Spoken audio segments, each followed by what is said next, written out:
అపోస్తలుడైన పౌలు తిమోతికి రాసిన రెండవ పత్రిక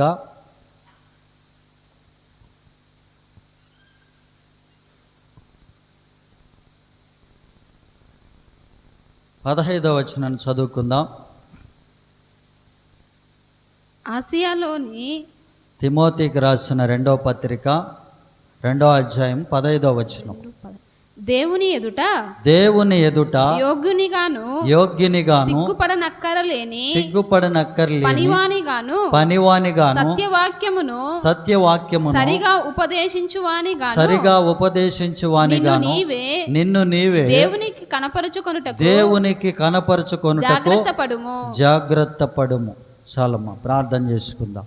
పరిశుద్ధుడా, ప్రేమైన మా యేసయ్య, మీకు వందనాలు, స్తోత్రాలు. పరిశుద్ధాత్ముడా, నిలబడిన నన్ను మరుగు చేసి వాక్యమై నాతో మాతో మాట్లాడమని, వాక్యములో ఉన్న సత్యాన్ని మాకు బయలుపరుస్తూ రమ్మని యేసుక్రీస్తు నామములో ప్రార్థిస్తున్నాము తండ్రి, ఆమేన్. దేవునికి మహిమ కలుగునుగాక. మరి తిమోతికి అపోస్తలుడైన పౌలు పత్రిక 2వ పత్రిక రాస్తూ ఆయనకు ఒక మాట చెప్తున్నాడు. సత్యవాక్యమును సరిగా ఉపదేశించువానుగాను, సరిగా విభజించువానుగాను దేవునికి నిన్ను నీవే కనపరుచుకో. దేవుని ఎదుట నిన్ను నీవే కనపరుచుకొనుటకు జాగ్రత్త పడము. సత్యవాక్యము, బైబిల్ గ్రంథం అంతా కూడా సత్యవాక్యము. ఈ సత్యవాక్యాన్ని సరిగా ఉపదేశించాలా, ఉపదేశించే కంటే ముందు సరిగా విభజించాలా. ఎంత స్పష్టంగా పౌలు గారు తిమోతికి చెప్తున్నాడు చూడండి. ఈ యొక్క సత్యవాక్యాన్ని సరిగా విభజించి బోధించు. దేవుని ఎదుట నిన్ను నీవే యోగ్యునిగా కనపరుచుకో. విభజించడం అంటే ఇప్పుడు ఒక ఆస్తి ఉంది, 2 కొడుకులు, 1 కూతురు, తల్లిదండ్రులు. ఇప్పుడు దాన్ని విభజించాల. ఒక 10 ఎకరాలు ఉంది, దాన్ని ఏం చేయాలా? 2 కొడుకులకు సపరేట్గా, కూతురికి సపరేట్గా, ఆ చివరి కాలంలో వృద్ధాప్యంలో మమ్మల్ని ఎవరు చూస్తే వాళ్ళకని చెప్పి వాళ్ళు కొంత పెట్టుకుంటారు. కానీ దానిని విభజించడం అంటారు. ఆ ఉన్న ఆస్తిని 4 సపరేట్గా 4 భాగాలుగా విభజించడం. ఎవరికి పెద్ద కొడుకు ఎక్కడ రావాలా, చిన్న కూతురికి ఎక్కడ రావాలా, రెండో కొడుకు ఎక్కడ రావాలా, మరి తల్లిదండ్రులకు ఏ భాగం పెట్టుకోవాలా, ఏ ఇల్లు పెట్టుకోవాలా, ఏది అమ్మాయికి ఇవ్వాలా, ఏది అబ్బాయికి ఇవ్వాలా, అలాగున విభజించగలిగినటువంటి విధంగా విభజించమని పౌలు గారు చెప్తున్నాడు. పరిశుద్ధ గ్రంథమంతా సత్యవాక్యమే కదా, మరి ఎందుకు విభజించాలి? మీరు ఎప్పుడైనా ఆలోచన చేశారా? నేను కూడా ఎప్పుడూ ఆలోచన చేయలే ఎంతకాలం. పరిశుద్ధ లేఖనాలను చదువుతున్నప్పుడు తిమోతికి చెప్పినటువంటి మాటను మనం ఆలోచన చేస్తే పరిశుద్ధ గ్రంథములో ఉన్నదంతా కూడా సత్యమే. ఆ సత్యము 2 భాగాలుగా డివైడ్ చేయబడి ఉన్నది. ఒకటి యూదుల కొరకు ఇవ్వబడిన సత్యము, రెండోది అన్ని జనుల కొరకు ఇవ్వబడిన సత్యము.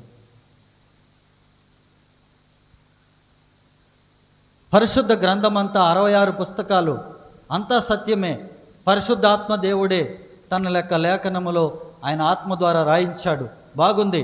కానీ అంతా మన కొరకు ఇవ్వబడింది కాదు. కొంత యూదులకు, కొంత అన్ని జనులకు ఇవ్వబడింది. కాబట్టి వాళ్ళ పత్రికలను, వారికి రాయబడినటువంటి విషయాలను కొన్ని దృష్టాంతములుగా మనం తీసుకోవచ్చు. కానీ మన కొరకు కొన్ని పత్రికలు, కొంత సత్యము దాచి ఉంచినాడు దేవుడు. ఉదాహరణకు మనం చూస్తే ఇశ్రాయేలీలకు, యూదులకు పరిచర్య చేయడానికి యేసు ప్రభు వచ్చాడు, మన కొరకు కాదు. మీకు ఆ సంగతి తెలుసా? గలతీయులకు రాసిన పత్రిక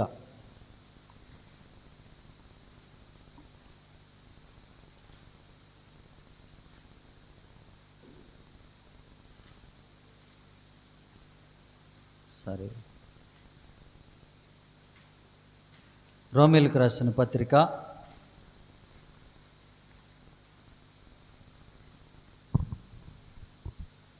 15వ అధ్యాయము 9వ వచనం చివరి భాగంలో ఉంటుంది చూడండి. క్రీస్తు సున్నతి గలవారికి పరిచారకుడాయను. అందు విషయమై చాలమ్మ. క్రీస్తు సున్నతి గలవారికి పరిచారకుడాయను. ఎవరికి పరిచర్య చేయడానికి వచ్చాడంట యేసుక్రీస్తు ప్రభువు? సున్నతి గల వారు ఎవరు? యూదులు. అబ్రహాము నుంచి ఒక నిబంధన ఉంది వాళ్ళకి. అబ్రహాము యొక్క సంతానం ఏం చేయాలా? సున్నతి చేసుకోవాలా. ఆ క్రమములో పుట్టినటువంటి వాడే యేసుక్రీస్తు ప్రభు కూడా. ఆయనగా యూదుడే, యూదుల రాజుగా పుట్టాడని, యూదుడుగా పుట్టినటువంటి యేసయ్య ఎవరి కొరకు పరిచర్య చేశాడో? యూదులకే పరిచర్య చేశాడు. యూదుల మధ్యలోనే తిరుగుతున్నాడు, యూదుల ప్రాంతాల్లోనే తిరిగినాడు. అక్కడ గలిలయ, సమరయ, తూరు, సీదోను, యెరూషలేము ఆ చుట్టుపక్కల ప్రాంతాల్లోనే తిరిగి యూదుల మధ్యలోనే పరిచర్య చేస్తూ వచ్చాడు.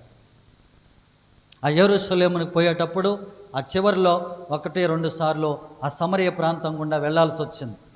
అప్పుడు సమరయులు వారిని ఎదుర్కోవటం, మీకు సాంగత్యం లేదే అనటం, కానీ మాట్లాడి వారిని కూడా దేవుడు ప్రభు యొక్క కృపలో రక్షించుకోవడం జరిగింది. కనుక మరి యూదులకు పరిచర్య చేయడానికి యేసుక్రీస్తు ప్రభు వారు వచ్చినారు.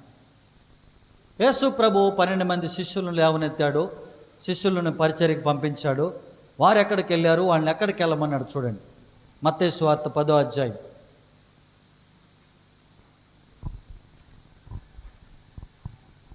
5వ వచనం. యేసు ఆ 12 మందిని పంపుచు వారిని చూచి వారికి ఆజ్ఞాపించినదేమనగా మీరు అన్యజనుల దారిలోనికి వెళ్ళకుడి. సమరయుల ఏ పట్టణములోనైనను ప్రవేశింపకుడి గాని ఇశ్రాయేలు వంశములోని నశించిన గొర్రెల యొద్దకే వెళ్ళుచు పరలోక రాజ్యము సమీపించి ఉన్నదని ప్రకటించుడి. చాలమ్మ, దేవునికి స్తోత్రం. ఇక్కడ 12 మంది అపోస్తలులను పౌలు మరి యేసుక్రీస్తు ప్రభు ఏర్పాటు చేసుకున్నాడు. ఆ 12 మందిని ఎక్కడికి పొమ్మంటున్నాడు? అన్ని జనుల దారిలోకి మీరు వెళ్లకుండా ఇశ్రాయేలు వంశములోని నశించిన గొర్రెల యొద్దకే వెళ్ళండి. పరలోక రాజ్యము సమీపించి ఉన్నది కనుక మీరు మారు మనసు పొందండి అని ప్రకటించమని చెప్పాడు. దేవుని రాజ్యము సమీపించి ఉన్నదని యోహాను ప్రకటించాడు. పరలోక రాజ్యము సమీపించుతున్నదని అపోస్తలులు ప్రకటించారు. ఇదంతా ఎవరికి ప్రకటించారు?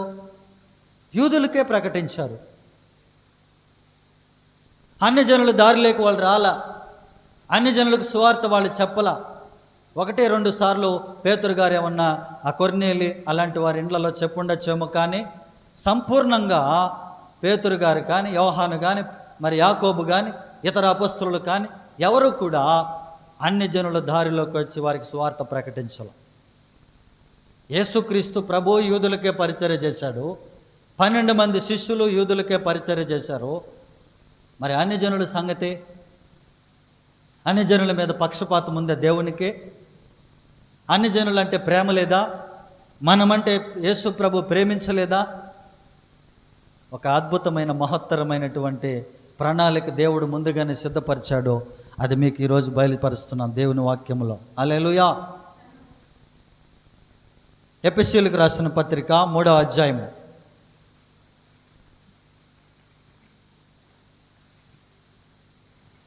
6వ వచనమును చదువుకుందాం. ఈ మర్మమేదనగా అన్యజనులు సువార్త వలన క్రీస్తు యేసునందు యూదులతో పాటు సమాన వారసులను ఒక శరీరమందలి సాటి అవయములను వాగ్దానములో పాలివారునై ఉన్నారన్నది దేవుడు కార్యకారియగు తన శక్తిని బట్టి నాకు అనుగ్రహించిన కృపావరము చొప్పున నేను ఆ సువార్తకు పరిచారకుడనైతిని. దేవుడు మన ప్రభువైన క్రీస్తు యేసునందు చేసిన నిత్య సంకల్పము చొప్పున పరలోకములో ప్రధానులకును అధికారులకును బయలుపరచును. సంఘము ద్వారా తన యొక్క నానా విధమైన జ్ఞానము ఇప్పుడు తెలియబడవలనని ఉద్దేశించి శోధింప శక్యము కాని క్రీస్తు ఐశ్వర్యమును అన్యజనులలో ప్రకటించుటకు సమస్తమును సృష్టించిన దేవుని యందు పూర్వకాలము నుండి మరుగై ఉన్న ఆ మర్మమును గూర్చిన ఏర్పాటు ఎట్టిదో అందరికి తేటపరచుటకును పరిశుద్ధులందరిలో అత్యల్పుడనైన నాకు ఈ కృప అనుగ్రహించెను. అద్భుతమైనటువంటి సత్యము. ఒక మర్మాన్ని దేవుడు బయలుపరుస్తున్నాడు అపొస్తలుడైన పౌలుకు. ఆ మర్మం ఏమనగా, ప్రధానులకి, పరలోకములో ఉన్న ప్రధానులకి, మరి అధికారులకు, అపొస్తలులకు, ప్రవక్తలకు ఎక్కడా కానీ బయలుపరచబడినటువంటి మర్మం అది. దేవుని యందే దాచబడినటువంటి మర్మం అది. 11వ వచనం చివరి భాగములో దేవుని యందే పూర్వకాలము నుండి మరుగై ఉన్న మర్మం అది. హల్లెలూయా. పూర్వకాలములే మరుగై ఉన్న మర్మం అది.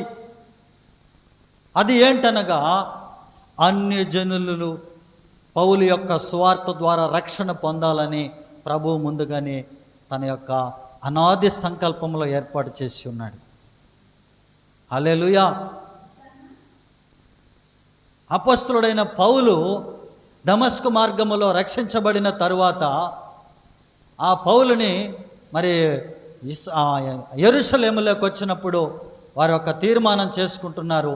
వారు మాట్లాడుతున్నారు, ఇదిగో దమస్కు మార్గములో నన్ను దేవుడు దర్శించాడు, నన్ను దేవుని సేవకు పిలిచాడు. అననీయ చేపెట్టి ప్రార్థన చేసి బాప్తిసం ఇచ్చుట ద్వారా నేను మరలా తిరిగి వెళుతున్నప్పుడు దేవుడు నన్ను నడిపించి నాకు ఒక సువార్త అప్పగించాడు. ఆ సువార్త ఎవరికి ప్రకటించమన్నాడంటే అన్యజనులకు ప్రకటించమన్నాడు. గలతీయులకు రాసిన పత్రిక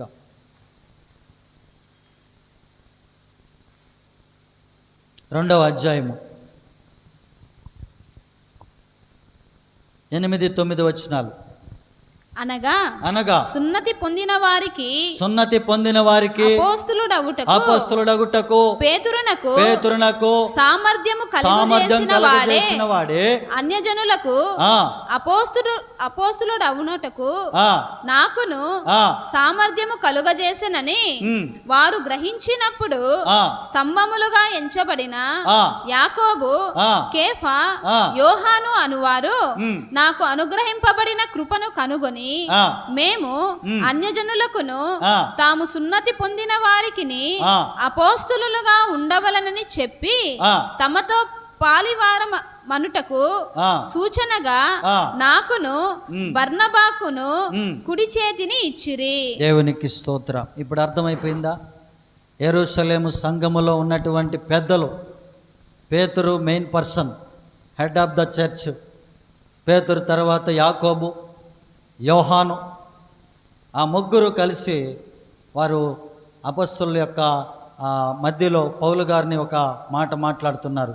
మీకు అందరికీ సున్నతి గలవారికి మిమ్మల్ని అపొస్తలులుగా ఎట్ట చేశాడో, సున్నతి లేనటువంటి అన్యజనులకు నన్ను దేవుడు అపొస్తలులుగా పంపిస్తున్నాడు. అవునా? ఎక్కడ కలిగింది ప్రత్యక్షత అంటే అవన్నీ చెప్పుకొని వస్తాడు. అపొస్తలుల కార్యం 9వ అధ్యాయంలో ఉంటుంది. నాకు ఫలానా దగ్గర దేవుడు దర్శించాడు, నేను ఫలానా మార్గం గుండా వెళ్ళాను, అక్కడ నాకు దేవుడు సువార్తను అప్పగించాడు. గలతీ పత్రిక చూడండి 1:11. నేను ప్రకటించిన సువార్త మనుష్యుని యోచన ప్రకారమైనది కాదని మీకు చెప్పుచున్నాను. మనుష్యుని వలన దానిని నేను పొందలేదు, నాకెవడును దానిని బోధింపలేదు గాని యేసుక్రీస్తు బయలుపరచుట వలననే అది నాకు లభించినది. ఈయనకు ఒక ప్రత్యేకమైన సువార్త దేవుడిచ్చాడు. దాని పేరే కృపా సువార్త. కృపాకాలములో పౌలు గారికి అనుగ్రహించబడినటువంటి సువార్త, అన్యజనుల కొరకైనటువంటి సువార్త. అపొస్తలుడైనటువంటి పౌలు ఎవరి మధ్యలోకి వెళ్ళి పరిచర్య చేశాడంటే అన్యజనుల మధ్యలోకి వచ్చి పరిచర్య చేస్తూ ఆయన ప్రకటించబడినటువంటి సువార్త నా సువార్త అంటాడు, నాకు అనుగ్రహించబడినటువంటి సువార్త అంటాడు. అది ఏ మనుషుడి వలన నేను పొందలేదు, అది యేసుక్రీస్తు ప్రభువే బయలుపరచుట వలన అది నాకు లభించింది అంటాడు. కాబట్టి ఇప్పుడు మనకు అనుగ్రహించబడినటువంటి సత్యం ఏంటి? ఎవరి ద్వారా అనుగ్రహించబడింది? ఇప్పుడు చెప్పాలా, ఎవరి ద్వారా అనుగ్రహించబడింది?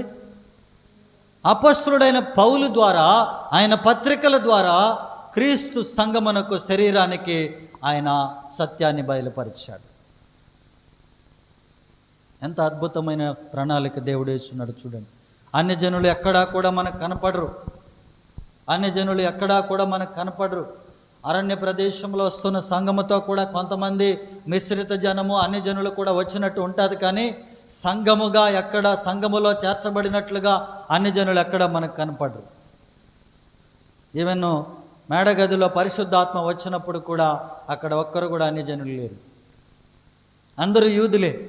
యూదులకే ప్రసంగం చేస్తున్నాడు ఆయన పేతురు గారు. మరి అన్య జనులు ఏమైపోవాలా?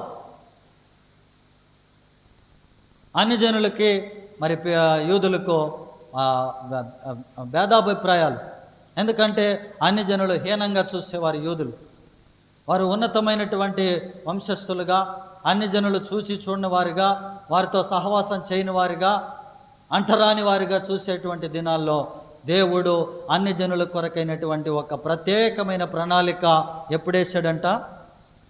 పూర్వకాలమందే దేవుని యందు దాచబడినటువంటి మర్మము, అది ఎవరికి, ప్రవక్తలకు, బోధకులకు ఎవరికి కూడా బయలుపరచకుండా తనలోనే దాచిపెట్టుకొని ఒక కాలము సంపూర్ణమైనప్పుడు పౌలు గారిని దర్శించి, పౌలు గారికి ఒక సువార్తనిచ్చి ఆ సువార్త ఎత్తుకుపోయి అన్ని జనులు ప్రకటించని దేవుడు పంపించాడు. ప్రియులారా, ఆ సువార్తలో రక్షణ చాలా సులభం. ఆ సువార్తలో రక్షణ చాలా సులభం. వాళ్ళు ఏం చేయాలో రక్షణ కొరకు ఈ కొద్ది మాటలు మనం త్వరలో ధ్యానం చేసుకుని ముగించుకుందాం. రక్షణ, పౌలు గారి ద్వారా ఇచ్చిన రక్షణ చాలా సులభం. యూదులకు ఇచ్చినటువంటి రక్షణ చాలా కష్టం. యూదుల రక్షణ గురించి మనం ఒక మాట చదువుకుందాం. మార్కు సువార్త 16:16.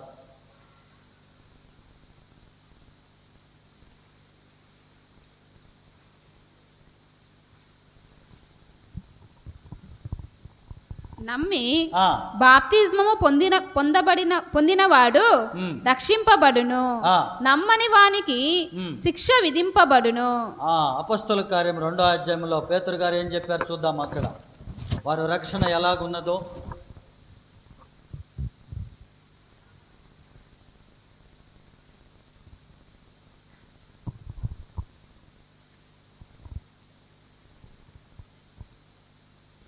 ముప్పై 2:38.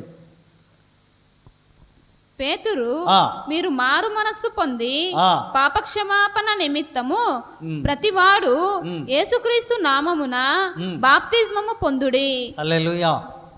ఇక్కడ దీంట్లో ఏమన్నా వ్యత్యాసం ఉందేమో అని అనుకుంటారా? ఖచ్చితంగా వ్యత్యాసం ఉంది. యూదులకు రక్షణ మారు మనస్సు, పాపక్షమాపణ అని అయిపోతాను వెంటనే నేను రక్షించబడిపోయినామని ఎట్లంటే అట్లా తిరగడానికి లేదు. యాకోబు 2వ అధ్యాయంలో యాకోబు ఒక మాట అంటున్నాడు చూడండి. వాళ్ళకి రాసిన పత్రికలో యాకోబు ఒక మాట అంటున్నాడు. యాకోబు 2వ అధ్యాయము 24వ వచనం.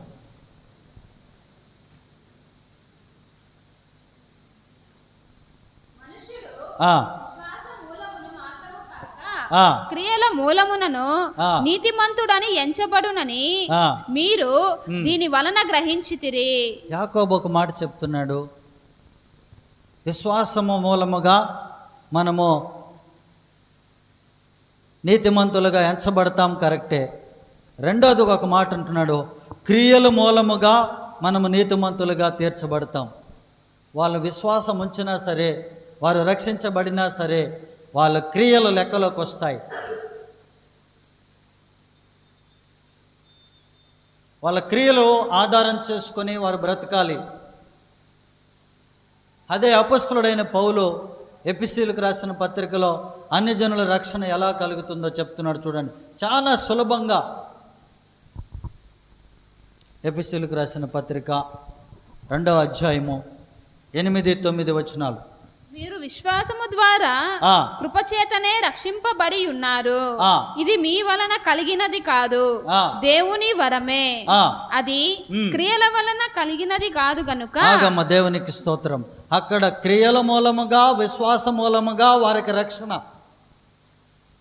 ఇక్కడ అన్ని జనులకు మనకిచ్చినటువంటి ఆ కృపాసువార్తలో పౌలు గారు చెప్తున్న మాట, మీరు విశ్వాసము ద్వారా కృపచేతనే రక్షించబడి ఉన్నారు కనుక ఇది మీ వలన కలిగినది కాదు, ఇది క్రియల వలన కలిగినది కాదు, ఎవడు అతిశయించబడవద్దో అది దేవుని వరమే. హల్లెలూయా. అక్కడ యూదుల రక్షణ ఎలా ఉన్నది? విశ్వాసం ఉంచి నీతిమంతులుగా మార్చబడినప్పటికీ క్రియలు లెక్కలోకి వస్తున్నాయి. అయితే మనకు అన్ని జనులైనటువంటి మన రక్షణ కేవలం విశ్వాస మూలముగా కృపచేత రక్షించబడ్డాం. అది మనకు అందరికీ కృప అనుగ్రహించబడింది. క్రియలు లెక్కలోకి రావంటే వస్తాయి. కిందనే చెప్తాడు, మళ్ళా సత్క్రియలు చేయుటకై ముందు మన కొరకు ఆయన మనల్ని ఏర్పాటు చేసుకున్నాడని. సత్క్రియలు మళ్ళీ చేయాలి, కానీ మన రక్షణ కొరకు ప్రాముఖ్యంగా క్రియలు లెక్కలోకి తీసుకోవాలి. ఇక్కడ విశ్వాసము ద్వారా కృపచేతనే రక్షించబడి ఉన్నారని పౌలు గారు చెప్తూ ఉంటున్నారు. నా ప్రియమైన దేవుని సంగమా, దేవుని రక్షణ పొందుకోవాలంటే 2 దేవుని విశ్వాసము, దేవుని మీద నమ్మకము. హృదయములో విశ్వసిస్తే దేవుని యొక్క సన్నిధిలో రక్షించబడతారు. ఎంత సులభమైపోయింది చూడండి. అన్ని జనులైనటువంటి మీరు, నేను, మనమందరము కూడా యేసుక్రీస్తు దేవుడని హృదయంలో ఒప్పుకొని, నోటితో ఒప్పుకొని, హృదయంలో విశ్వసించిన ఎడల వాడు రక్షించబడను. అది కష్టమా సులభమా? కష్టమా సులభమా? ఆ మాటను ఒప్పుకునేదానికి చాలా బాధపడుతున్నాం. చూడండి, రోమీలకు రాసిన పత్రికలో ఆ మాట ఉంటుంది, 10వ అధ్యాయం 9వ వచనంలో. అదేమనగా యేసు ప్రభువుని నీ నోటితో ఒప్పుకొని దేవుడు మృతులలో నుండి ఆయనను లేపెనని నీ హృదయమందు విశ్వసించిన ఎడల నీవు రక్షింపబడుదువు. ఏలయనగా నీతి కలుగునట్లు మనుష్యుడు హృదయములో విశ్వసించు రక్షణ కలుగునట్లు నోటితో ఒప్పుకొనును. కాబట్టి 2 పనులు చాలు. నోటితో ఒప్పుకోవాలా, హృదయంలో విశ్వసించాలి. ఇది చాలా సులభమైన రక్షణ.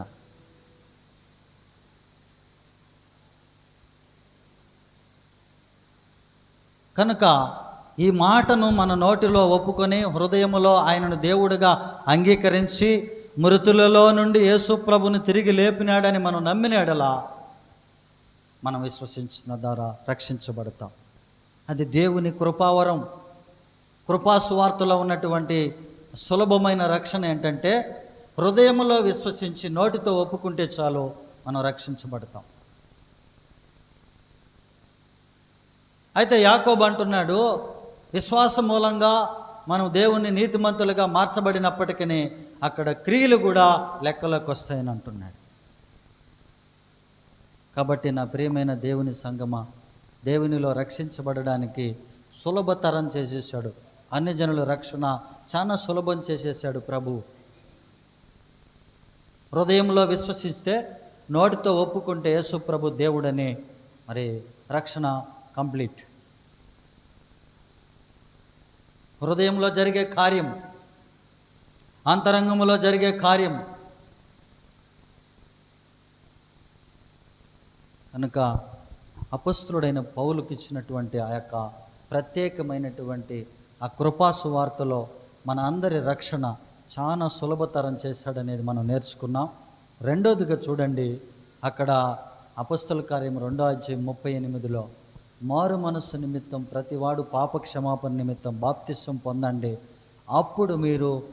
అప్పుడు పరిశుద్ధాత్మను వరమును పొందుతారని పేతురు గారు చెప్తా ఉంటే, అదే పేతురు షాక్ అయిపోతాడు అన్ని జనులకు పరిశుద్ధాత్మ వచ్చినప్పుడు. చూడండి, అపొస్తల కార్యము 10వ అధ్యాయము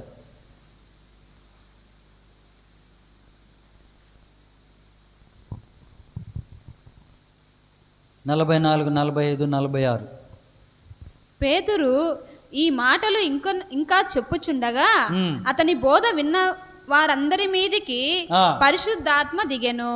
సున్నతి పొందిన వారిలో పేతురు కూడా వచ్చిన విశ్వాసులందరూ పరిశుద్ధాత్మ వరము అన్యజనుల మీద సైతము కుమ్మరింపబడుట చూచి విభ్రాంతి నొందిరి. ఏలయనగా వారు భాషలతో మాటలాడుచు దేవుని గణపరచుచుండగా వినిరి. అందుకు పేతురు, మనవలే పరిశుద్ధాత్మను పొందిన వీరు బాప్తిస్మము పొందకుండా ఎవడైనను నీళ్లకు ఆటంకము చేయగలడా అని చెప్పి యేసుక్రీస్తు నామమందు వారు బాప్తిస్మము పొందవలనని ఆజ్ఞాపించెను. దేవునికి స్తోత్రం. ఇక్కడ చూడండి, మొట్టమొదటిగా 2వ అధ్యాయంలో అపొస్తలుల కార్యములు ఏం చదువుకున్నామో, మీరు మారు మనసు పొంది ప్రతివాడు పాప క్షమాపణ నిమిత్తము బాప్తిస్వం పొందండి, అప్పుడు పరిశుద్ధాత్మను వరమును మీరు పొందుతారు. బాప్తిస్వం పొందిన తరువాత అయితే మరి అన్ని జనులైనటువంటి వారికి పరిశుద్ధాత్మను ఎప్పుడు అనుగ్రహించాడు దేవుడు? పేతురు గారు ప్రసంగిస్తుండగానే, పేతురు గారు మాట్లాడుతుండగానే, పేతురు గారు కొర్నేలి ఇంటిలో మాట్లాడుతుండగానే అక్కడ ఉన్నటువంటి అన్ని జనులందరి మీద పరిశుద్ధాత్మ దేవుడు దిగి వచ్చేసాడు. పేతురు గారు ఆయనతో కూడా ఉన్న విశ్వాసులందరూ కూడా విభ్రాంతి గురిపోతూ షాక్ అయిపోయినారు. కారణం ఏంటి? ఒరే, వీళ్ళు బాప్తిసం తీసుకోలేదు, వీరు దేవుణ్ణి నమ్మలేదు, పాప క్షమాపణ పొందుకోలేదు, ఇంకా ఏ కార్యక్రమం జరగలేదు. మన సిస్టమ్ ప్రకారం, రాజ్య సువార్తలో భాగంగా, యూదుల పద్ధతి ప్రకారంగా మొదట పాప క్షమాపణ నిమిత్తం బాప్తిసం పొందితేనే పరిశుద్ధాత్మను పొందుకుంటారు తప్ప ఇది ఎక్కడ చూడలేదు. నేను ఫస్ట్ టైము నేను మాట్లాడుతుండగానే పరిశుద్ధాత్మ దేవుడు అందరి మీదకి రావడము, వాళ్ళ భాషలు మాట్లాడడం జరిగిపోయింది. అందరూ విభ్రాంతి నొందుతున్నారు. అన్ని జనుల మీద దేవుడు ఏ కండిషన్ పెట్ల, రక్షించబడడానికి కండిషన్ పెట్ల, పరిశుద్ధాత్మని ఇవ్వడానికి కండిషన్ పెట్ల. హల్లెలూయా. వాళ్ళు కనిపెట్టి కూర్చోలా. పరిశుద్ధాత్మ దేవుడు 10 రోజులు 5 రోజులు కనిపెట్టి ప్రార్థన చేయండి నేను వస్తానని చెప్పి ముందుగా ఎక్కడ వాళ్ళకేం ప్రవచనాలు లేవు. అయితే యూదులకైతే ఉన్నాయి. వారు మెస్సయ్య వస్తాడని, ఆయన వచ్చి మమ్మల్ని రక్షిస్తాడని, వారి వంశంలో పుడతాడని ప్రవచనాలు నెరవేర్పుగా వచ్చాడు. అదే రాజ్య సువార్త వాళ్ళకి ప్రకటించారు.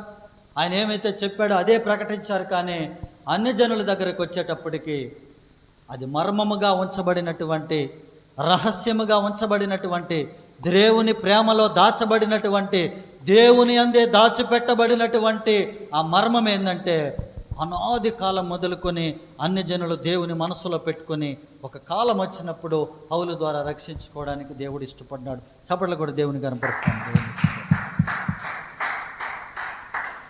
ప్రవక్తలకు కానీ, పెద్దలకు కానీ, అపొస్తలులకు కానీ, పేతురుకు కానీ, యాకోబుకు కానీ, యోహానుకు కానీ, ముందున్న వారికి కానీ, తర్వాత వారికి కానీ, పరలోకముల ప్రధానులకు కానీ, అధికారులకు కానీ ఎవరికి బయలుపరచబడినటువంటి మర్మమో యేసుక్రీస్తు ప్రభువారు పౌలు గారికి బయలుపరిచాడు. అదేంటంటే అన్ని జనుల కొరకు రక్షణ సువార్తను పౌలు గారికి ఇచ్చాడు. అదే రోమీలకు రాసిన పత్రిక నుంచి ఫిలోమోని పత్రిక వరకు 13 పత్రికలు, అవన్నీ కూడా అన్ని జనులైనటువంటి మనకి ఇవ్వబడిన పత్రికలు. అది సత్యం.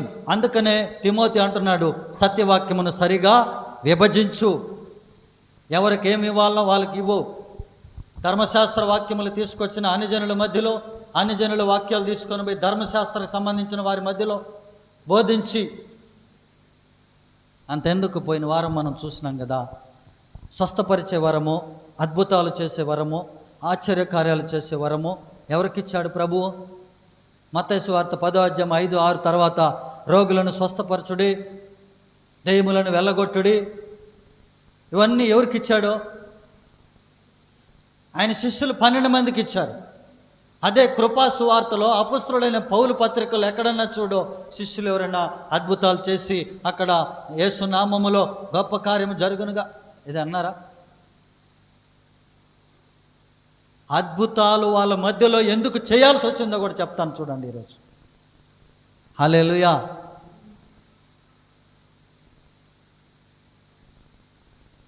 విశ్వాసము ద్వారా దేవుడు మనం స్వస్థపరిచే తప్పులేదు. విశ్వాసము ద్వారా దేవుడు మన జీవితంలో ఒక అద్భుతం జరిగిస్తే తప్పులేదు. విశ్వాసము ద్వారా దేవుడు మన యొక్క కుటుంబాల్లో మహిమ తెచ్చుకుంటే తప్పులేదు. కానీ ఇప్పుడున్నటువంటి ఈ యొక్క సేవకులకు కానీ బోధకులకు కానీ దేవుని కృపచేత కొన్ని అద్భుతాలు జరగచ్చేమో, కానీ వాళ్ళకిచ్చిన కృపావరం మనకిచ్చున్నాడు అనుకుంటే అది భ్రమ. ఎందుకంటే అది వాళ్ళకు మాత్రమే ఇచ్చాడు.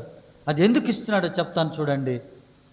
దేవుని రాజ్యము 1000 ఏళ్ల పరిపాలన భూమి మీద సాగాలంటే భూమి మీద ఎక్కడా కూడా దెయ్యములు, దురాత్మలు ఉండకూడదు. వారిలో ముఖ్యంగా ఉండకూడదు.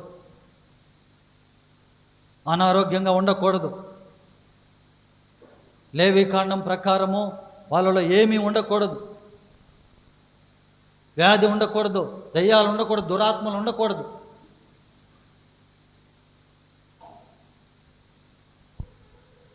అది వారికి ప్రవచనం కూడా. అది నెరవేరుస్తూ దేవుడు వారికి ఇచ్చిన అద్భుతాలు, సూచక్రియలు, మహత్కార్యాలు ప్రజల మధ్యలో జరిగించండి. అవి జరిగించి పరలోక రాజ్యం సమీపించి ఉన్నదని మారు మనసు పొందండి అని చెప్పాడు. కాబట్టి 1000 సంవత్సరాల పరిపాలన భూమి మీద దేవుడు జరిగించడానికి ముందు భూమి మీద ఉన్నటువంటి దయ్యాలన్నీ మనసులో నుంచి ఎల్లగొట్టాల, ఈదుల్లో నుంచి ఎల్లగొట్టాల, వారిని స్వస్థపరచబడాల. అది దేవుని యొక్క ఉద్దేశం. అవన్నీ ఉండకూడదు వాళ్ళల్లో. అయితే నేటి సమాజంలో అనేక మంది ఏం చేస్తున్నారంటే, దేవునికి మహిమ కలుగును గాక, ఆ ధర్మశాస్త్రంలో ఉన్న వాక్యాలు, యూదులకు రాయబడిన మాటలు తీసుకొచ్చి మన సంఘానికి, ఇక్కడ రాసిన మాటలు వాళ్ళకి బోధించి అక్కడివి కలిపేస్తున్నారు. వాళ్ళకు రాయబడిన పత్రికలు మనకు తీసుకొచ్చి, మనకు రాయబడిన పత్రికలు వాళ్ళకు బోధించి, అందుకని విభజించి బోధించమన్నాడు తిమోతితో. సత్యవాక్యమును సరిగా విభజించి బోధించేవాడిగా దేవుని ఎదుట నిన్ను నీవే కనపరుచుకోనన్నాడు. భయం లేకుండా దాన్ని తీసి దీనికి, దీన్ని తీసి దానికి మార్చేస్తున్నారు. ఉదాహరణ చెప్తాను ఒక మాట.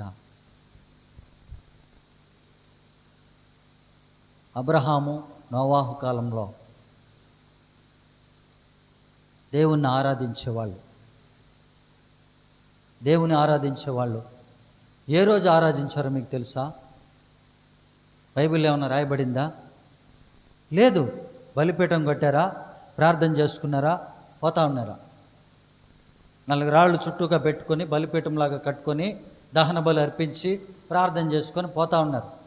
అక్కడ ఆదివారం అని, శుక్రవారం అని, బేస్తారం అని ఏమైనా ఉందా? లేదు. ఆదాము నుంచి మోసే దాకా ప్రార్థన చేసిన అటువంటి వారు ఎవరు కూడా ఏ రోజు చేశారో లేదు బైబిల్లో. ఎక్కడ చేశారో పలానా పర్టికులర్ ప్లేస్ అనేది లేదు బైబిల్లో. ఆ తరువాత మోషే వచ్చిన తర్వాత, మోషేకి ధర్మశాస్త్రం ఇచ్చిన తర్వాత, మీరు నా కొండపైన చూసినటువంటి ఆ యొక్క దర్శనము చొప్పున, ఆ యొక్క బ్లూ ప్రింట్ చొప్పున నాకు ఒక ప్రత్యక్ష గుడారం కట్టి, ప్రత్యక్ష గుడారం దగ్గరికి మీలో ప్రతి ఒక్కడూ రావాల్సిందే. ధర్మశాస్త్రం వచ్చిన తర్వాత ఒక స్థలముకు వచ్చి వాళ్ళు ఆరాధించేవాళ్ళు. ఏ స్థలం అది? ప్రత్యక్ష గుడారం దగ్గరికి వచ్చి విశ్రాంతి దినమును ఆరాధించేవాళ్ళు. ఆ విశ్రాంతి దినం ఎప్పుడు? ఏ వారమ్మా? 7వ రోజు ఏ వారం? శనివారం. క్రైస్తవులు ఆరాధించేది ఆదివారం. అందుకనే ఈ వాక్యాన్ని, సత్యవాక్యాన్ని సరిగా విభజించి ఇక మీదట సత్యాన్ని మనం తెలుసుకుంటాం. విశ్రాంతి దినము యూదులకు శనివారం, సిద్ధపాటు దినము శుక్రవారం.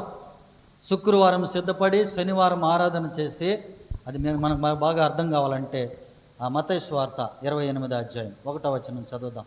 మనకు బాగా అర్థమవుతుంది ఆ మాట.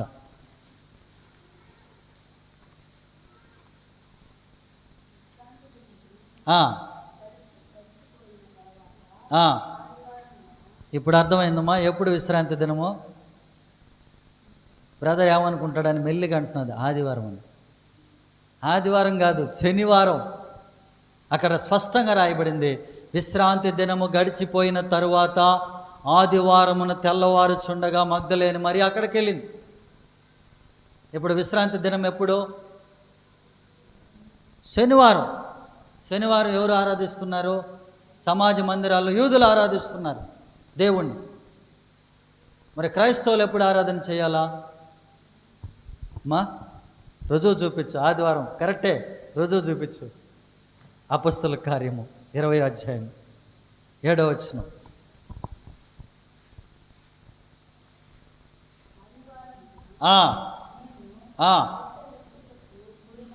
చాలమ్మా, దేవునికి స్తోత్రం. ఆదివారం ఏం చేశారంటే వాళ్ళు ఆరాధించి రొట్టె విరిచారు. మరొక సందర్భంలో పౌలు గారు కొరింథీకి రాస్తూ కూడా అదే మాట అంటాడు. చూడండి, కొరింథీయులకు రాసిన పత్రిక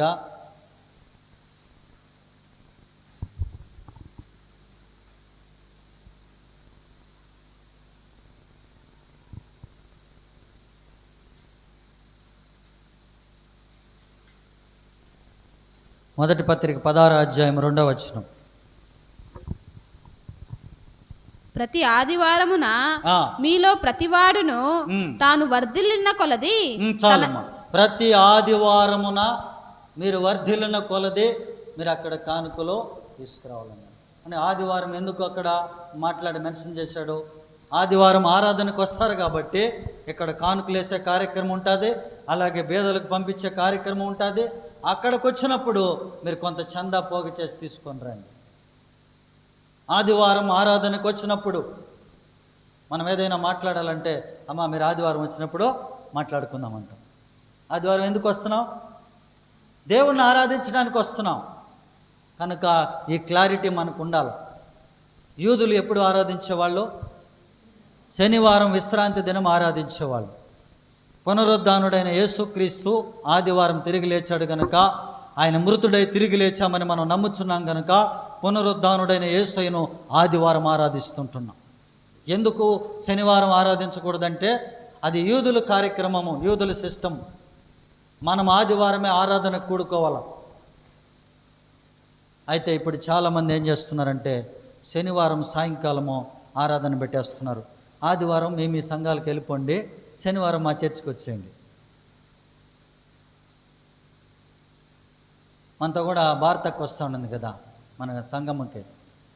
ఆమె ఎంఆర్పూర్లో ఉన్నప్పుడు మాట్లాడుతూ ఉంటే, ఎక్కడక్క ఈరోజు ఆడకి పోతున్నాం అంటే, సాయంకాలము ఆడ స్టూడెంట్ సెంటర్లో ఆరాధన ఉందనా, పాస్టర్ ఒక ఆయన వచ్చి నడిపిస్తాడు, వేరే అక్క రమ్మనింది, నేను ఆడకి పోతున్నాను. నువ్వు యూదురాలువా క్రైస్తవురాలువా? ఈ క్లారిటీ మనకు లేకపోతే దేవునికి మహిమ కలుగును గాక. ఎక్కడంటే ప్రార్థన, ఎక్కడంటే సేవ, ఎక్కడంటే సంఘము, ఎక్కడంటే గుంపు.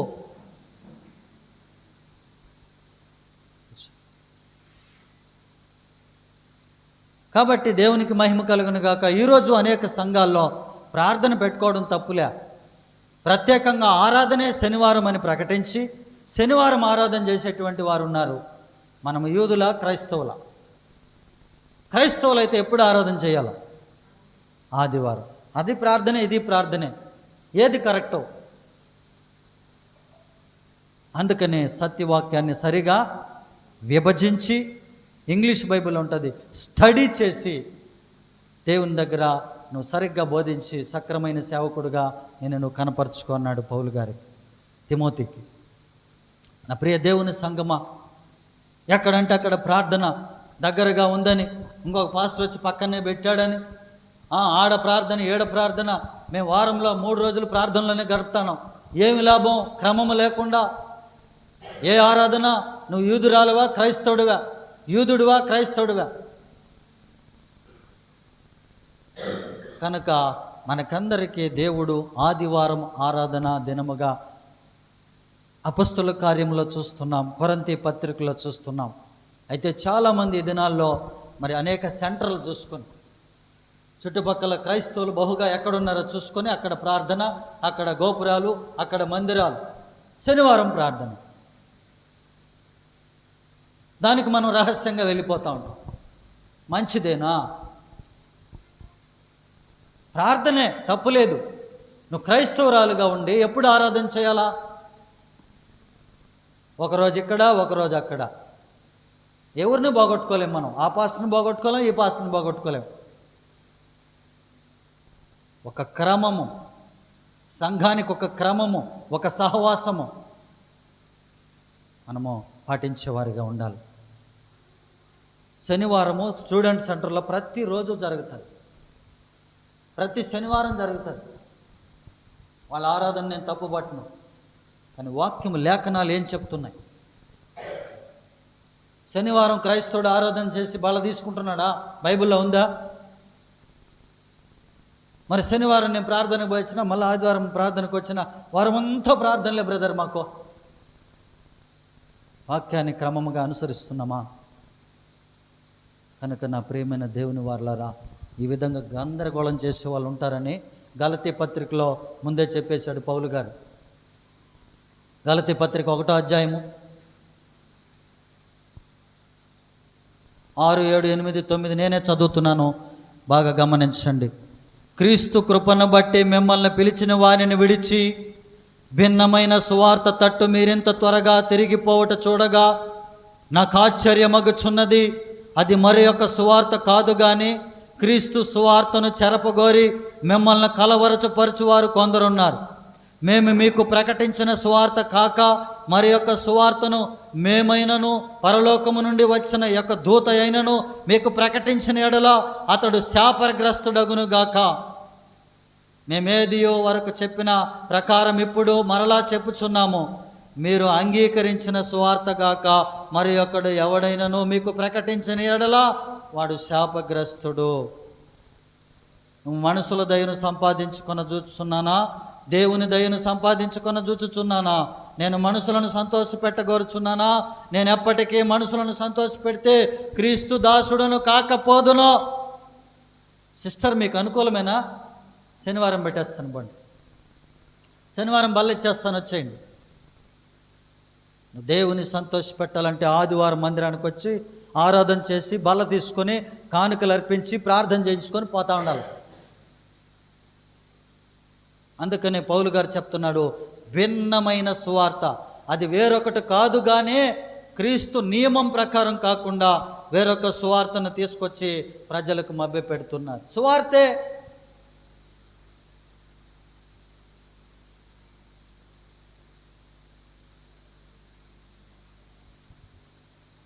అందుకనే ఆశీర్వాదముల కంటే ముందు సత్యముగా మనం ప్రకటించుకుని, సత్యాన్ని మనం తెలుసుకుని సత్య మార్గంలో నడవడానికి మనం ఒక బైబిల్ స్టడీ చేద్దాం. ఎవరో చేస్తున్నది మనము చేస్తూ వచ్చినాం ఎంతకాలం. వాళ్ళు చేస్తున్నారు కదా, అది భక్తి, అది ప్రార్థన, అది ఆరాధన అని మనం చేస్తున్నాం. కానీ ఇప్పుడు దేవుని వాక్యము సత్యమును సరిగా విభజించి బోధించేటువంటి క్రమం ఒకటి పౌలు గారు తిమోతికి ఇచ్చారు గనక అది ఎవరికి బోధించాలా, ఎవరికి విభజించాలా, ఎవరి లేఖనాలు యూదులకి, ఏ లేఖనాలు అన్యజనులకి, ఎవరికి సేవకుడు ఎవరికి వచ్చాడో, ఏ సేవకుడు ఎవరికి ప్రకటించబడ్డాడు, నియమించబడ్డాడో మనం తెలుసుకోకపోతే అది ఇక్కడ, ఇది అక్కడ.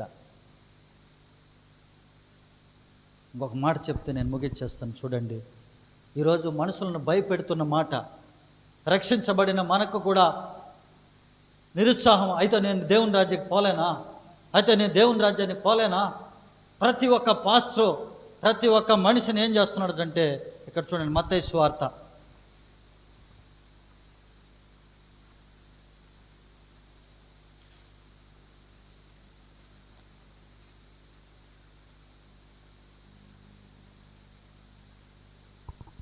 7వ అధ్యాయం 22, 23 చదువుకుందాం.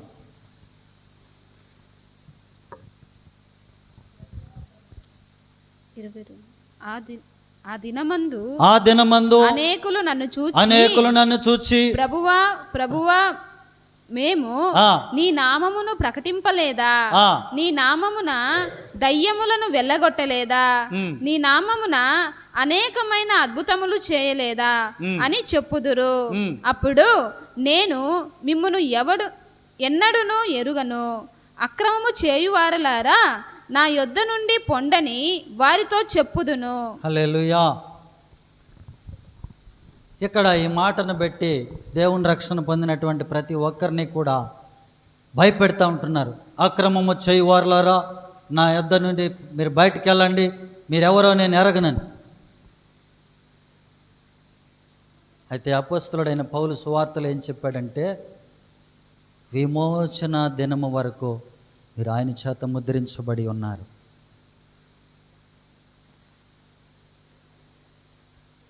హల్లెలూయా. మనకు విశ్వాసం ఉంచి ప్రభువును దేవునిగా రక్షకుడిగా అంగీకరించి అష్ట కష్టాలు పడి బాధలు అనుభవించి రోగాలు అనుభవించి ఉన్నా లేకున్నా తిన్నా తినకపోయినా యేసయ్య నా దేవుడని ముఖత మూలగతనైనా దేవుని కోసం బ్రతికి చనిపోతే నేను ఎవరినో ఎరగను పో అంటాడా? ఇది ఎవరికి రాయబడిన సువార్త? మత్తయి సువార్త ఎవరిది? యూదులకు ఇచ్చినటువంటి పత్రిక. ఈ మాటను తీసుకొచ్చి మన సంఘాల్లో బోధిస్తున్నారు. నువ్వు జాగ్రత్త, దేవుని రాజుకు నిన్ను ఎరగనంటాడు ప్రభు. హల్లెలూయా. మన రక్షణ నిశ్చయమో మనం నిశ్చయంగా పరలోక రాజ్యంలో ఉంటాం. హల్లెలూయా. మన రక్షణ నిశ్చయమో అది మనం పరలోక రాజ్యంలో ఉంటాం. తెస్సలోనికి రాసిన పత్రిక చివరిగా మాట చెప్పి నేను ముగించేస్తాను. మొదటి తెస్సలోనికి రాసిన పత్రిక 4వ అధ్యాయం 17వ వచనం. ఆ మీదట సజీవులమై నిలిచియుండు మనము వారితో కూడా ఏకముగా ప్రభువును ఎదుర్కొనుటకు ఆకాశ మండలమునకు మేఘముల మీద కొనిపోబడదుము. కాగా మనము సదాకాలము ప్రభువుతో కూడా ఉందుము. సదాకాలము ప్రభువుతో కూడా ఉంటామని పౌలు గారు చెప్తా ఉంటే, అక్కడ మత్తయ్య గారు ఏం రాస్తున్నారో, నేనెవరినో నేను ఎరగను, మీరు బయటికి వెళ్ళిపోండి అంటాను. అది ఎవరికి రాశారు? అది ఏ కాంటెక్స్ట్లో రాశారు? అక్కడ ఉన్నటువంటి ప్రజలు ఎవరు? అక్కడ ఎవరికి మాట్లాడుతున్నాడనే సందర్భం లేకుండా అపొస్తలుడైన పౌలు చెప్తున్నాడు, మృతులైనటువంటి వారితో కూడా సజీవులై నిలిచి ఉండి మనము కలుసుకొని ఆకాశ మండలం మీదకి వెళ్తాము. మనము సదాకాలము ప్రభుతో కూడా ఉంటాము. ఇది జరిగి తీరుతుంది 100%. హల్లెలూయా. కాబట్టి ఈరోజు మనము 2వ తిమోతి 2వ అధ్యాయము 15వ వచనం ప్రకారము సత్యవాక్యమును సరిగా అర్థం చేసుకోగలిగితే, ఏ సత్యము ఎవరికి రాయబడిందని తెలియగలిగితే, మనకిచ్చినటువంటి కృపాసు వార్త అన్ని జనులకు అపొస్తలుడుగా వచ్చినటువంటి పౌలు గారు పత్రికలు మనందరికీ ఒక చాలా అద్భుతమైనటువంటి పత్రికలు. కనుక ఈరోజు నుంచి రోమా పత్రిక నుంచి ఫిలోమోను పత్రిక దాకా ఎక్కువగా చదవండి. మిగతావన్నీ అవసరం లేదా? పాత నిబంధన అవసరం లేదంటే అవసరమే. అవన్నీ మనకంతా బుద్ధి కలుగుటకై అవి దృష్టాంతరములుగా రాయబడి ఉన్నాయి. అవి చరిత్ర చదువుకోవాలి. ఒక మాదిరికరమైన జీవితాలు కావాలంటే దాని దగ్గర నుంచి మనం నేర్చుకోవచ్చు. కానీ మెయిన్గా మన రక్షణ ఎవరి ద్వారా దేవుడు బయలుపరిచాడంటే అపొస్తలుడైన పౌలు ద్వారా దేవుడు మనకు బయలుపరిచాడు. అది కష్టతరమైనదా? క్రియలతో కూడుకునిదా? కానే కాదు. హృదయంలో విశ్వసించి నోటితో ఒప్పుకుంటే యేసు ప్రభు మన జీవితంలోకి వచ్చి మనల్ని పరలోక రాజ్యానికి తీసుకుని పోతాడు. కష్టమా? మరి నోటితో ఒప్పుకొని నా దేవుడు యేసు ప్రభు దేవుడని నేను నమ్ముతున్నాను, ఒప్పుకుంటున్నాను బ్రదర్ అని ముందుకొచ్చే వాళ్ళు కనపడు. హృదయంలో విశ్వసించిన దేవుడని యేసు ప్రభుని నేను ఒప్పుకుంటాను నోటితో అనేటువంటి వారు ఎంతమంది ఉన్నారు? సదాకాలం ప్రభుతో కూడా జీవించే జీవితం, ఆ నిత్య జీవము, దేవుని యందు సిద్ధపరచబడినటువంటి ఆ స్థలము, పరలోక రాజ్యం పొందుకోవాలంటే యేసు ప్రభుని మన సొంత రక్షకుడిగా మనం అంగీకరించాలి. దానికి ఒకే ఒక పని, హృదయంలో విశ్వసించి నోటితో ఒప్పుకుంటే నువ్వు రక్షించబడతావు. యేసుక్రీస్తు నామములో ప్రార్థన చేస్తూ ఉంటే నువ్వు రక్షించబడతావు. ప్రార్థన చేసుకుందాం. దేవుడి మాటలు మన వెనుకడిలో దీవించునుగాక. కనుక ఇక మీదటి నుంచి సత్యవాక్యమును మనం సరిగా అర్థం చేసుకుందాం. ఒక క్రమమైన మార్గములో నడుద్దాం. గలతీ సంఘాన్ని చెరిపేస్తున్నటువంటి వారు అనేక మంది ఉన్నారు. పౌలు గారు చెప్తున్నారు, ఇంత త్వరగా మీరు భిన్నమైన సువార్త తట్టు తిరిగిపోతారంటే నాకు ఆశ్చర్యముగా ఉన్నది. ఎందుకంటే మీ మధ్యలోకి కపట సహోదరులు దూరి ఇదిగో ఇక్కడ ఆరాధన, అక్కడ ఆరాధన, అక్కడ దేవుని సహవాసం అని మిమ్మల్ని గలిబిలి చేస్తారు, విశ్వాస భ్రష్టత్వంలోనికి నడిపిస్తారు. వాళ్ళందరూ శాపగ్రస్తులే. నా ద్వారా ఇవ్వబడిన సువార్త తప్ప వేరొకటి ఎవరి ద్వారా ప్రకటించబడిన వారు శాపగ్రస్తులు అన్నాడు. జాగ్రత్త. ఆరాధన క్రమం ఒకటి మనం నేర్చుకున్నాం. రక్షణ మనకి ఏ విధంగా వస్తుందో నేర్చుకున్నాం. వాక్యమును ఎవరికి ఎవరు అప్లై చేస్తున్నారు, మనకిచ్చిన కృప ఏంటో మనము అర్థం చేసుకున్నాం. కనుక నా ప్రియమైన దేవుని సంగమా, దేవుని వాక్యానుసారంగా నడవడానికి ప్రయత్నం చేయి. ప్రతిదీ కూడికే, అది కూడా యేసునామములోనే. ప్రతిదీ ఆరాధనే. కానీ అపోస్తలుడైన పౌలు మనకేం చెప్పాడు, ఏ క్రమం పెట్టాడు, ఏం మాట్లాడుతున్నది వాక్యమో దాన్ని అర్థం చేసుకుని మనము సరిగా ఆత్మీయ జీవితాన్ని క్రమంగా నడిపించుకుందాం. ఎటు పడితే అటు, ఎక్కడ పడితే అక్కడ, ఎవరితో అంటే వాళ్ళతో, ఏ రోజు అంటే ఆ రోజు విశ్వాస భ్రష్టులు కావద్దని మనం చేస్తున్నాను. ప్రార్థన. మహాగణుడా, మహోన్నతుడా, మీకు వందనాలు. ప్రియమైన మా యేసయ్య, మీకు వందనాలు. ప్రభువా, అద్భుతమైన అన్యజనుల ప్రణాళికను మీరు ఈరోజు మాకు బయలుపరిచారు. మా రక్షణను మీరు ముందుగానే సిద్ధపరిచిన దేవుడవు. పూర్వకాలము నుండి దేవుని యందు దాచబడినటువంటి మర్మము అది ఏమిటనగా, అన్యజనులు నా సువార్త ప్రకారము యూదులతో పాటు కలిసి మందిరములో జీవించాలని, రక్షించబడాలని ఉద్దేశించి కాలము సంపూర్ణమైనప్పుడు అపొస్తలుడైన పౌలును రక్షించుకొని పౌలుకిచ్చిన సువార్త ద్వారా మమ్మల్ని రక్షించుకుంటున్నందులకే వందనాలు, స్తోత్రాలు. సత్యవాక్యమును సరిగా విభజించి బోధించటానికి మీరు చూపుతున్న కృప కొరకై వందనాలు. మాకు ఆలోచన చెబుతున్న విధానాన్ని బట్టి స్తోత్రాలు. మాకు చేసిన రక్షణ కార్యాన్ని బట్టి మీకు స్తోత్రాలు. సులభముగా రక్షించబడే మార్గం మాకు చూపించారు. హృదయంలో విశ్వసించి నోటితో ఒప్పుకుంటే చాలు నాయన, రక్షించబడతామని చెప్పారు. ఇది ఆత్మలో జరిగే కార్యము, శరీర సంబంధమైనది కాదని మీరు మాట్లాడుతూ వచ్చారు. నాయన, ఇట్టి వారు ఎవరైతే ఉన్నారో నాయన, నిన్ను దేవుడిగా అంగీకరించి రక్షించబడడానికి కృప దయచేయండి. ఇక మీదట నాయన వాక్యానుసారంగా క్రమంగా నడిపించండి. ఈ మాటలు విన్న బిడ్డలందరినీ దీవించండి, ఆశీర్వదించండి, క్రమపరచండి. విశ్వాస భ్రష్టత్వములో అంత్య దినాల్లో ప్రజలు వెళ్ళిపోతున్నారు నాయన. ఆ విధంగా కాకుండా సరైన మార్గంలో మమ్మల్ని నడిపించమని, వచ్చిన ప్రతి ఒక్కరిని దీవించి ఆశీర్వదించి కృప చూపించమని యేసు దివ్యనామములో ప్రార్థించుచున్నాము తండ్రి. ఆమేన్. ప్రభు యేసు రక్తమునకు జయము, అపవాది